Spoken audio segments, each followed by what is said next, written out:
서울에 사는 대학생 민수는 평소에 귀신 이야기를 잘 믿지 않는 편이었다. 그러나 그의 삶에는 이 모든 것을 제고하게 만든 사건이 있었다. 교환학생으로 해외에서 공부하고 돌아온 지 얼마 되지 않은 어느 날 밤, 민수는 항상 그렇듯이 새벽까지 과제를 하다가 지쳐 늦게 잠자리에 들었다. 하지만 잠결에 이상한 소리를 들으며 잠에서 깨어났다. 멀리서 흐느끼는 듯한 여성의 울음소리였다. 그는 창문을 열고 바깥을 살펴봤지만 깜깜한 골목에서는 아무것도 보이지 않았다. 다음날 밤, 민수는 그 울음소리가 착각이라고 생각하며 그냥 넘어갔다. 하지만 연이은 며칠 동안도 그 소리는 계속되었다. 점점 가까워지는 듯한 울음소리에 잠을 설친 민수는 불안감에 휩싸였고 결국 친구에게 고민을 털어놓았다. 너희 집에만 있는 소리인 것 같다고? 내일 같이 가볼까? 친구 수연은 그렇게 제안했고 그날 밤들은 민수의 자취방에 모여 잠을 기다렸다. 새벽 2시쯤 그 소리가 다시 들리기 시작했다. 울음소리는 점차 커졌고 두 사람은 서로를 바라보며 소름이 돋았다.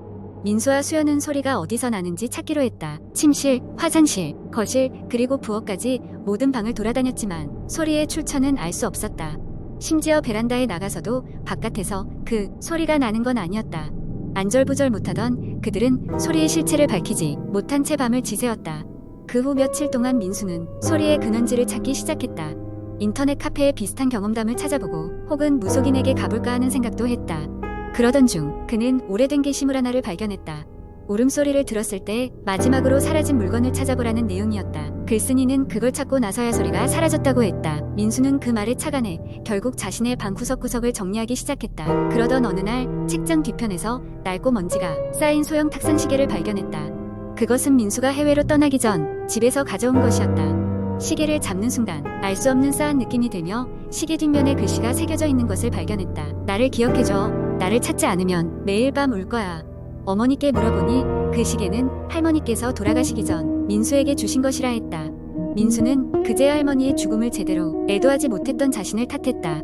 그날 밤 그는 소중히 시계를 안고 할머니를 생각하며 울다가 잠이 들었다. 놀랍게도 그 이후로 울음소리는 더 이상 들리지 않았다. 민수는 그 사건을 계기로 미신이나 영적인 존재를 조금 더 진지하게 받아들이게 되었다. 또한 가족의 중요성과 기억의 소중함을 다시금 깨달았다.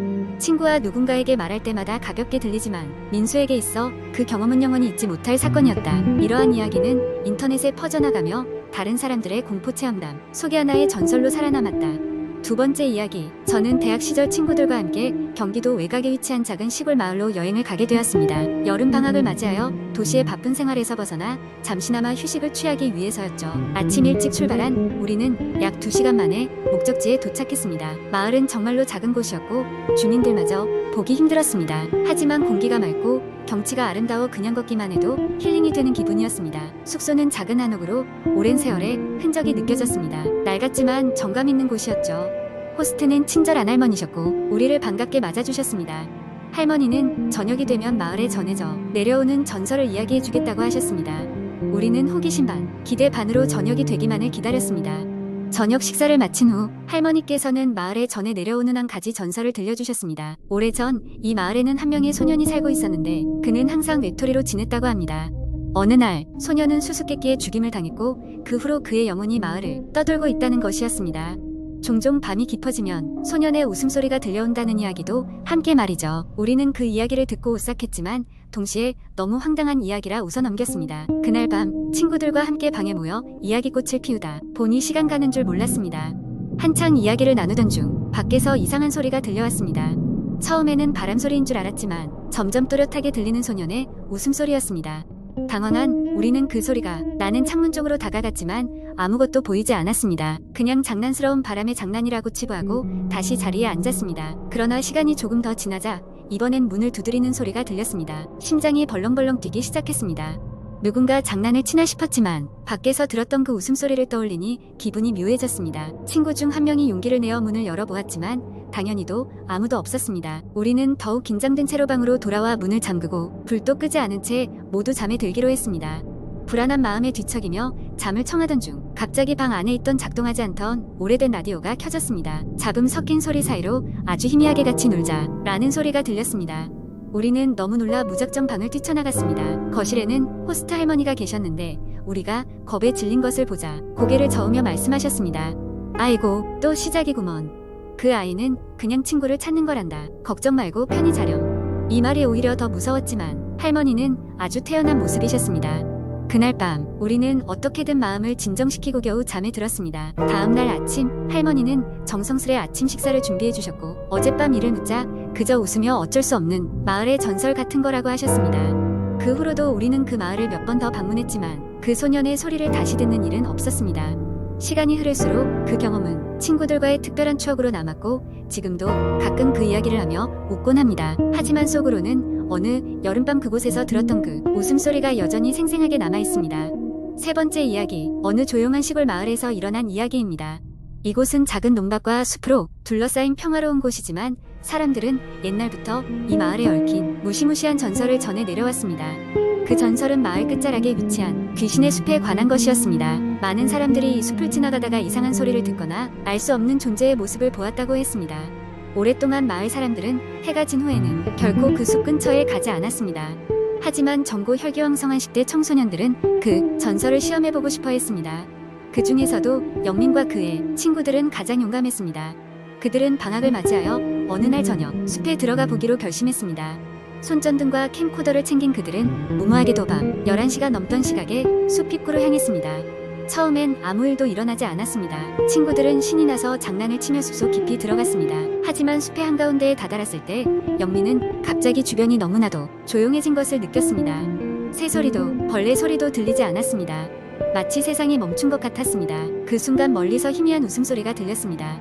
겁먹은 친구들은 바로 그 자리에서 발걸음을 멈추고 서로의 얼굴을 살폈지만 아무도 웃은 사람이 없었습니다. 영민은 손전등을 휘저으며 소리가 난 방향을 비추어 보았습니다. 그곳에는 아무것도 없었습니다. 하지만 그의 마음 한켠에서 계속해서 무언가 잘못됐다는 신호를 보내고 있었습니다. 그는 친구들에게 돌아가자고 했지만 친구들은 아직 큰 사건도 없었고 심지어 그 희미한 소리가 그냥 바람소리일 거라며 별 대수롭지 않게 여겼습니다. 하지만 점점 깊어져가는 숲속에서 한 친구가 새빨간 무언가를 발견했습니다. 그것은 낡고 바랜 천 조각이었는데 마치 누군가의 옷에서 떨어진 듯 했습니다. 그 순간 그들의 귀에는 점점 더 다가오는 발자국 소리가 들리기 시작했습니다. 누군가가 그들 쪽으로 다가오고 있다는 것을 깨달은 그들은 미친 듯이 숲 밖으로 달리기 시작했습니다. 하지만 숲은 무척이나 넓고 방향 감각을 잃는데 아주 오래 걸리지 않았습니다. 그들은 계속해서 뛰었고 점점 지쳐갔습니다. 그때 영민은 길 옆에서 낡은 오두막을 발견했습니다. 지쳐가던 그들은 오두막으로 들어가 잠시 숨을 고르기로 했습니다. 오두막은 어두컴컴하고 먼지가 가득했습니다. 문을 닫자 그들을 따라오던 발자국 소리가 갑자기 멈췄습니다. 그들은 안도의 한숨을 내쉬며 잠시 지친 몸을 기대었습니다. 하지만 그 순간 오두막 창문 너머로 누군가의 눈이 그들을 바라보고 있었습니다. 까맣고 깊숙한 눈동자가 그들의 영혼을 꿰뚫는 듯한 느낌이었습니다. 영민은 비명을 지르며 창문 쪽으로 손전등을 비췄지만 창밖에는 아무것도 없었습니다. 두려움에 떨며 그들은 오두막을 나왔고 다행히도 이 차례에는 제대로 된 길을 찾아내어 마을로 돌아올 수 있었습니다. 마을에 도착한 후 그들은 마을 어르신에게 이 이야기를 전했습니다. 어르신은 오래전 이 숲에서 실종된 아이들에 대한 이야기와 함께 아이들이 발견되지 않은 이유에 대해 설명해 주었습니다. 그 유령들이 결국 그들의 존재를 찾지 못한 채로 숲에 갇혀있다는 전설이 이어져 내려오는 것이라고 말했습니다. 그 후로 영민과 그의 친구들은 다시는 그 숲 근처에 가지 않았으며 다른 사람들에게도 절대 들어가지 말라고 경고했습니다. 밤이 되면 마을의 평온한 모습은 여전했지만 그들은 더 이상 절대로 숲 근처로 가까이 가지 않았습니다. 그 숲은 그렇게 다시 조용히 누구의 발길도 닿지 않게 시간이 흘러갔습니다. 그리고 지금도 간혹 용기 있는 이들이 그 숲에 들어가곤 하지만 그 숲의 깊은 곳에서 들리는 속삭임을 들은 후 다시는 돌아오지 않는다고 합니다. 이 이야기는 아직도 마을 주민들 사이에 전해지며 사람들은 그 숲을 귀신의 숲이라 부르며 경외감을 품고 있습니다. 이 이야기가 사실인지 전설인지는 알 수 없지만 한 가지는 분명했습니다. 그 깊은 숲속에는 인간이 알 수 없는 무언가가 존재하고 있다는 것입니다. 조용히 사라진 이들의 속삭임은 아직도 그 숲속에 머물고 있을지도 모릅니다.